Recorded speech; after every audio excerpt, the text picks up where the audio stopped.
Bakit kaya wala pa si tatay? Antayin-tayin na natin, Mary Joy. Baka may hinatid lang na pasahero.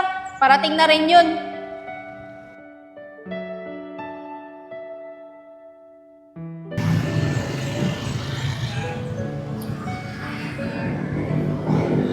Ate, halos isang oras na tayo naghihintay kay tatay eh.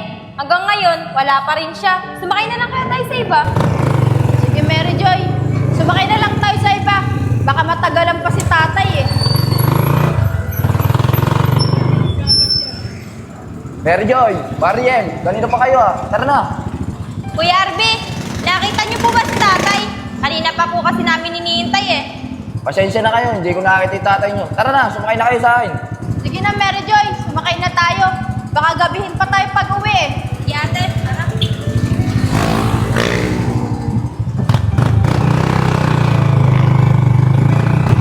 Mariel, Mary Joy, ayun yung tatay nyo, nagtutulak. Kuya Arby, tara nga, sundan natin. Tay!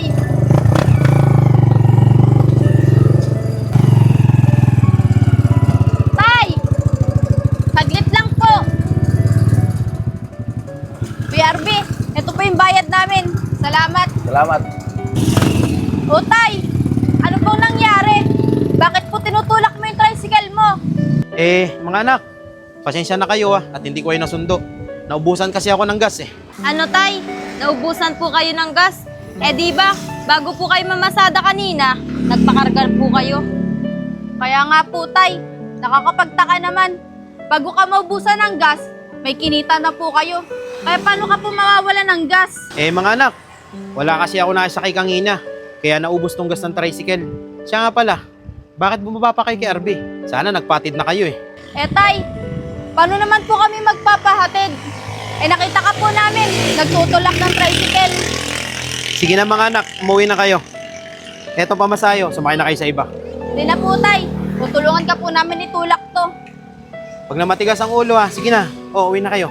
Basta, di po kami aalis dito hanggat di ka namin natutulungan itulak yung tricycle mo. Tara Mary Joy, tulungan natin si tatay. Sige na nga, tara na.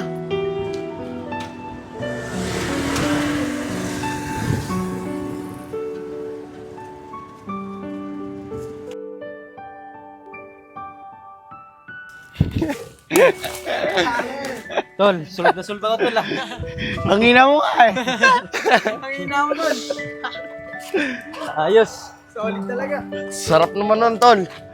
Tol, sa ulitin. Tara, kain tayo. Kain tayo. Tara tol, kain tayo. Gutom.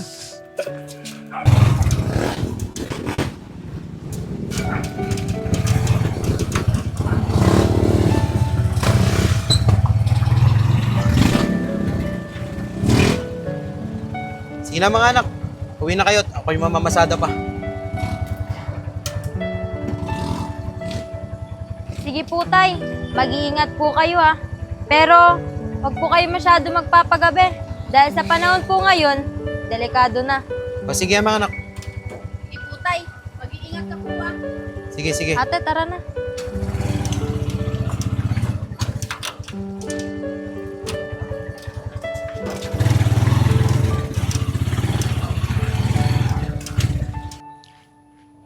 Ate, mag-apply na kaya tayo sa iba? Masyado kasi mababa yung kinikita natin Wala tayong magagawa. Ganyan talaga sahod ng trimmer Pero, maghahanap ako ng ibang ma-applyan natin. Pero Mary Joy, malakas talaga kutob ko Kaya nawala ng gas si tatay. Feeling ko, may kinalaman si kuya.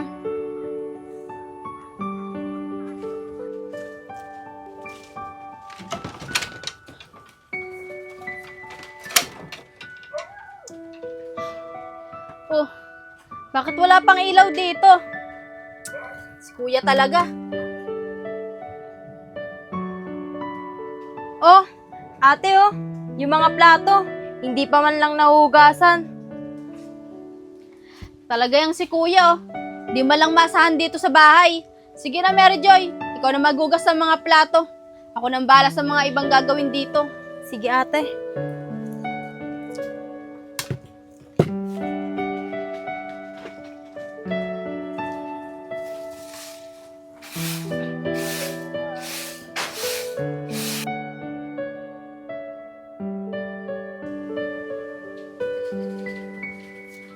Mary Joy, eto oh, trabaho.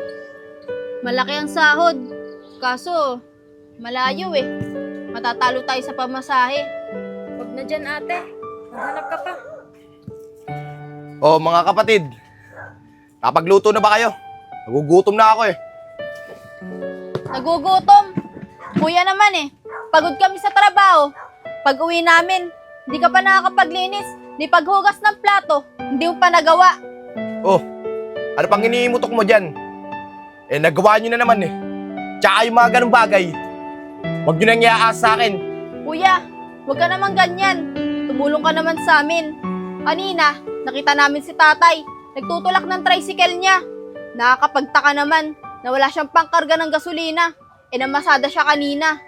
Ano? Nagtutulak si tatay. Kanina, nangingi ako sa kanya. Binigyan niya ako. Hindi ko naman alam na pangkarga pala ng gasolina niya yon. Mary Joy, sinasabi ko na nga ba eh, na may kinalaman si kuya sa nangyari kay tatay kanina. Hoy Mariel, wag mo ang pagsasalita ng ganyan. Baka nakakalimutan mo. Mas matanda pa rin ako sa'yo. Kuya, ate, tama na yan.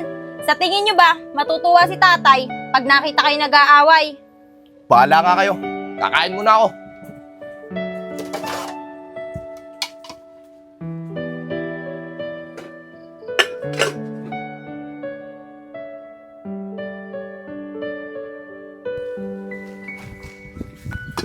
Ano kaya tol? Ito kaya si Ayag? Kaya... Ay, gising na siya. Sigurado ako, tulog pa yun. Tara.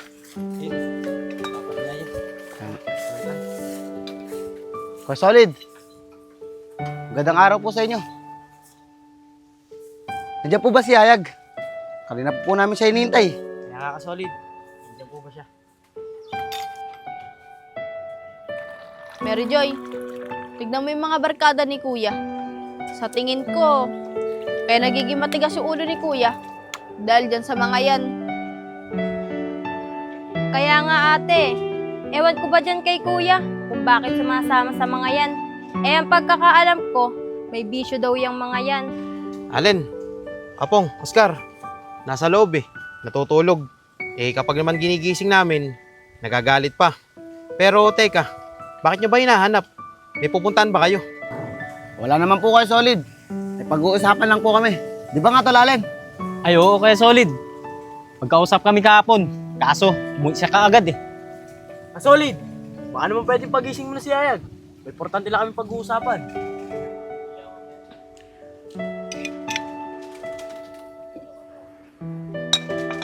O Mary Joy, luto na to. Isa lang mo na yung kawali.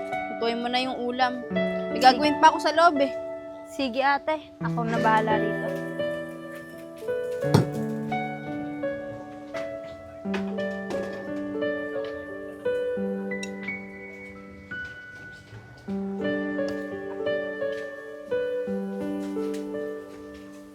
Mga bata, wala naman pala kayong pupuntahan eh. Pwede ba, mamaya na lang kayo mag-usap at kakain kami na tanghalian eh. Buti pa, magsiuwi muna kayo. Sige po Kuya Solid. Pasensya na po ah. Mga pre, tara na nga. Solid, dito na po kami. Sige, sige.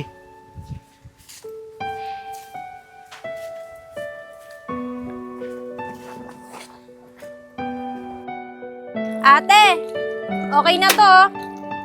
Maluluto na. Kunin mo na yung kanin para sabay-sabay na tayo kumain ni na tatay. Sige, wait lang. Oh.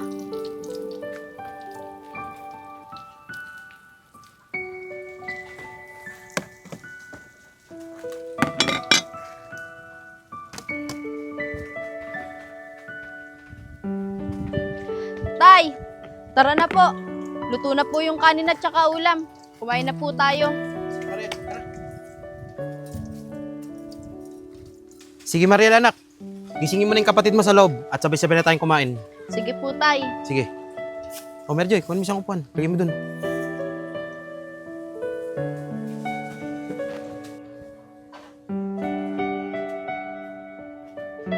Kuya! Kuya! Kuya! Ano ba yun, Mariel? Natutulog yung tao eh. Gising ka ng gising. Aba, ginigising lang kita para kumain. Ikaw pagalit dyan. Sige na, susunod na ako dun. Gising Bahala ka nga ng dyan. gising. Kita mo natutulog yung tao eh.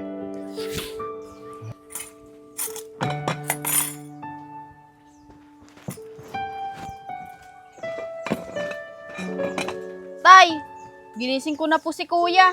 Nagagalit pa. Nako ate, hayaan mo na lang si kuya. Kung ayaw niya kumain, bahala siya sa buhay niya. Sige mga anak, upo na kayo. Tayo na lang kumain. Ito kanin mo ate. Oh.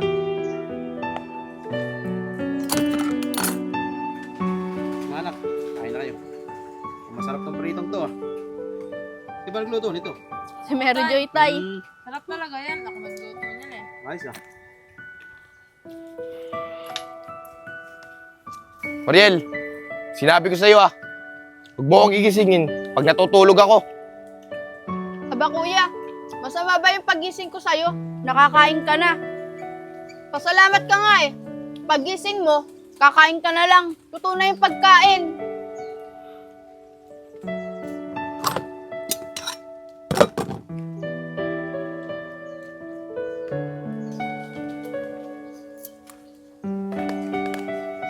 Yayag anak. Di ba sabi ko sa'yo, ikaw yung panganay at ikaw yung matanda sa mga kapatid mo. Dapat ikaw yung magturo sa kanila ng maganda. Huwag ganyan. Huwag na nga lang dito makakain. Nakakawalang gana kayo kasabay. Ako lagi yan nakikita nyo. Aba, talagang nawawala ng modo tong batang ito ah. Ika nga. Tay, hayaan mo na po. Kumakain po tayo eh. Mamaya mo na lang po siya kausapin pagkatapos natin kumain. Sige mga anak, kumain na kayo.